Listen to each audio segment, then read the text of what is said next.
বাংলাদেশ জাতীয়তাবাদী দল বিএনপির ভারপ্রাপ্ত চেয়ারম্যান তারেক রহমানের নির্দেশনা অনুসারে দলীয় তৃণমূল পর্যায়ে মানবিক কর্মকাণ্ডের ধারাবাহিকতায় ময়মনসিংহের ভালুকায় অসচ্ছল পরিবারের পাশে দাঁড়িয়েছেন ময়মনসিংহ দক্ষিণ জেলা বিএনপির যুগ্ম আহ্বায়ক ও উপজেলা বিএনপির ভারপ্রাপ্ত আহ্বায়ক আলহাজ মোহাম্মদ মোর্শেদ আলম। শনিবার 11 অক্টোবর সকালে ও বিকেলে ভালুকা পৌরসভার বিভিন্ন স্থানে আয়োজন করা হয় মানবিক সহায়তা কার্যক্রমের।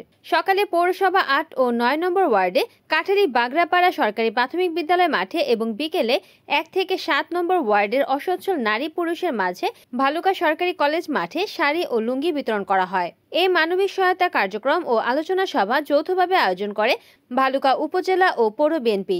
অনুষ্ঠানে সভাপতিত্ব করেন ময়মনসিংহ দক্ষিণ জেলা বিএনপির অন্যতম সদস্য পৌর বিএনপির আহ্বায়ক জনতার মেয়র হিসেবে পরিচিত আলহাজ হাতেম খান। সকালের অনুষ্ঠানে সঞ্চালনা করেন আমিনুল ইসলাম আর বিকেলে সঞ্চালনার দায়িত্ব পালন করেন কায়সার আহমেদ কাজল। অনুষ্ঠানে আরও বক্তব্য রাখেন উপজেলা বিএনপির যুগ্ম আহ্বায়ক সালাউদ্দিন আহমেদ, মুজিবুর রহমান মজু, রুহুল আমিন, উপজেলা বিএনপির সদস্য সিরাজুল ইসলাম ঢালি, পৌর বিএনপির যুগ্ম আহ্বায়ক জহির রায়হান, আবু তাহের ফকির, শ্রী স্বপন বণিক, পৌর বিএনপির সদস্য আমিনুল ইসলাম পাপ্পু, পৌর বিএনপি নেতা ও কাউন্সিলর প্রার্থী ফজলুল হক প্রমুখ।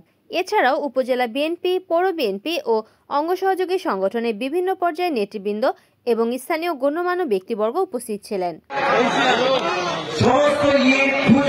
আমি আপনাদের মাঝে উপস্থিত থাকার চেষ্টা করি, আপনাদের পাশে থাকার চেষ্টা করি।